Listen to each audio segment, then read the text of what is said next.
Welcome to I news. MLC Kalvakuntla Kavitha bail పొందే వారి జాబితాలో ఉంటుందా? జైలులో నెలల తరబడి ఉండే వారి జాబితాలో ఉంటుందా అనే ఆసక్తి ఇప్పుడు అందరిలో నెలకొంది.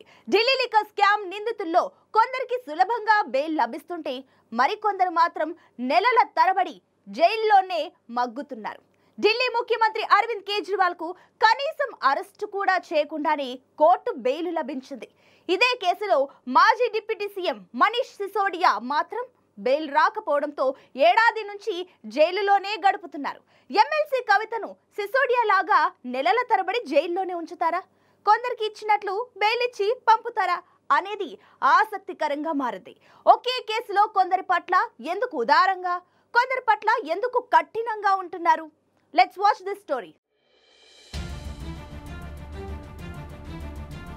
ఢిల్లీ లిక్కర్ స్కామ్ లో ఇప్పటి వరకు 13 మందిని అరెస్టు చేశారు. వారిలో కొందరు బెయిల్ పొంది బయటకు రాగా మరికొందరు మాత్రం నెలల తరబడి జైలులోనే అండర్ ట్రయల్స్ గా గడుపుతున్నారు.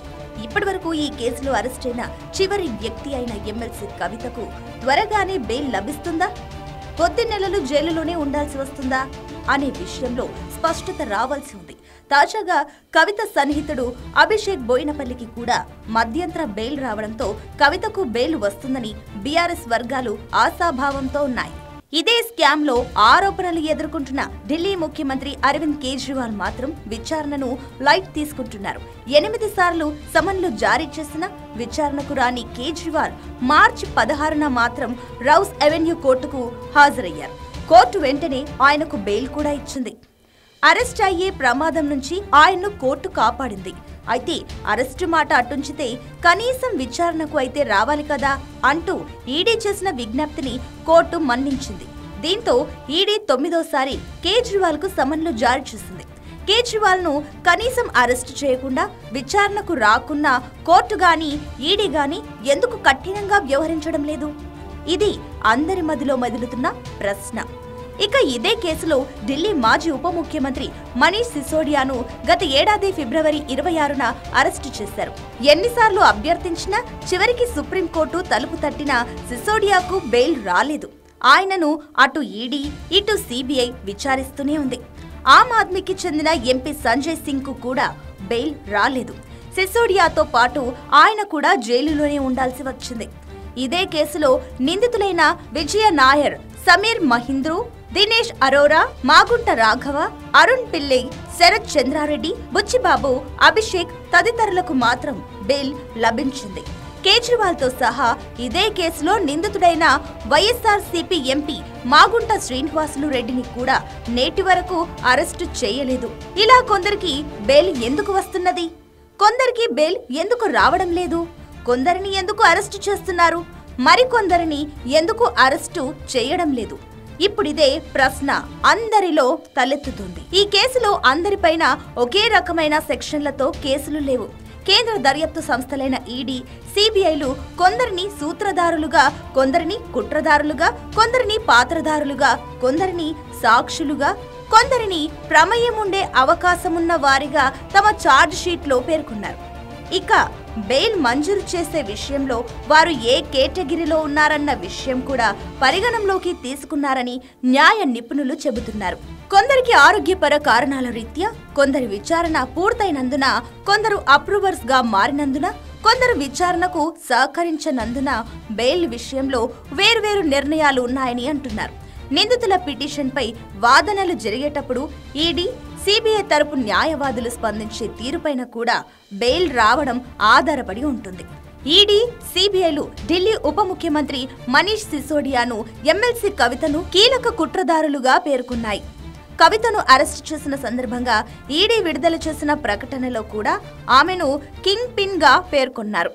ఢిల్లీ లిక్కర్ పాలసీ లిక్కర్ వ్యాపారస్తులకు అనుకూలంగా ఉండేటట్లు చేయడంలో పాత్ర పోషించడం, ఢిల్లీలో మద్యం వ్యాపారం చేయడం కోసం సౌత్ గ్రూపును ఏర్పాటు చేయడం, మద్యం షాపులు పొందే వ్యాపార సంస్థల నుంచి డబ్బులు సేకరించడం, అలా సేకరించిన 100 కోట్లను ఆమ్ ఆద్మీ పార్టీకి తన మనుషుల ద్వారా తరలించడం, మద్యం వ్యాపార సంస్థల్లో తన బినామీలను పెట్టి భాగస్వామ్యం పొందడం లాంటి ఆర్థిక నేరాలకు, క్రిమినల్ నేరాలకు కవిత పాల్పడినట్లు దర్యాప్తు సంస్థలు ఆరోపించాయి. దాదాపు సిసోడియా మీద కూడా ఇలాంటి అభియోగాలే మోపారు. ఆప్ మీడియా ఇన్ఛార్జ్ గా వ్యవహరించిన విజయ్ నాయర్, ఆప్ ఎంపీ సంజయ్ సింగ్ తదితరులు కూడా ఈ కేటగిరీ కిందకే వస్తారు. ఇక ఢిల్లీలో మద్యం షాపులు దక్కించుకునేందుకు వీరిలో చేతులు కలిపిన వారిగా పలువురు వ్యాపారవేత్తలున్నారు. మారిన లిక్కర్ పాలసీకి అనుగుణంగా తమ వ్యాపారం చేసుకోవడం కోసం ముందుకు వచ్చిన వారుగా వారిని దర్యాప్తు సంస్థలు పేర్కొంటున్నాయి. వారి లాభాల్లో కవిత ద్వారా ఆమ్ ఆద్మీ పార్టీకి ముడుపులు ముట్ట చెప్పడానికి సిద్ధమైన వారు. కొందరు ఇందులో ముందస్తుగా డబ్బులు కూడా ఇచ్చారు. అందుకే వీరిపై మనీ లాండరింగ్ కేసులు నమోదయ్యాయి. ఇక మనీ లాండరింగ్ కేసులు నమోదైన వారిలో దినేష్ అరోరా, మాగుంట రాఘవ, శరత్ చంద్రారెడ్డి, అరుణ్ పిల్లై తదితరులు అప్రూవర్స్ గా మారారు. జరిగిన తతంగమంతా విచారణ అధికారులకు పూసగుచ్చినట్లు చెప్పారు. వారిచ్చిన స్టేట్మెంట్ల ఆధారంగానే కేసును బిల్డ్ చేశారు. అప్రూవర్లుగా మారిన వారందరికీ బెయిల్ వచ్చింది. ఢిల్లీ ముఖ్యమంత్రి కేజ్రీవాల్ది ఈ కేసులో ఎలాంటి పాత్ర అనేది తేల్చాల్సి ఉంది. లిక్కర్ పాలసీ ద్వారా లబ్ధి పొందిన వారు పెద్ద మొత్తంలో ఆమ్ ఆద్మీ పార్టీకి ముడుపులు చెల్లించడం అనే ఆర్థిక కోణమే ఈ కేసులో కీలకం. దర్యాప్తు సంస్థల అభియోగాల ప్రకారం ఈ కేసులో ప్రధాన లబ్ధిదారు ఆమ్ ఆద్మీ పార్టీ. ఇక వ్యాపార సంస్థల లాభం కోసం పాలసీ తయారు చేసింది ఢిల్లీ ప్రభుత్వం. అటు ఢిల్లీ ప్రభుత్వానికి ఇటు ఆమ్ ఆద్మీ పార్టీకి సారథి కేజ్రీవాల్. కాబట్టి ఆయన ప్రమేయం ఇందులో ఎంతవరకు ఉంది అనేది విచారణలో తేలాల్సి ఉంది. ఇప్పటికే పలువురు నిందితులను విచారించిన అధికారులు ప్రస్తుతానికి కేజ్రీవాల్ పై బెయిల్ పొందదగిన సెక్షన్ల కిందనే అభియోగాలు మోపారు. కేజ్రీవాల్ కు బెయిల్ మంజూరు చేసిన సందర్భంగా కూడా అదే వ్యాఖ్య చేసింది.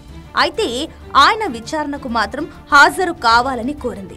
ఒక్కొక్కరి పాత్రపై ఒక్కో రకమైన నిర్ధారణకు దర్యాప్తు సంస్థలు రావడం వల్ల బెయిలా జైలా అనే విషయంలో తేడాలు కనిపిస్తున్నాయి. ఇక రాజకీయ రంగు పూసుకున్న ఈ కేసుపై బాధ్యులైన రాజకీయ పార్టీలు కూడా విభిన్నంగా స్పందిస్తున్నారు.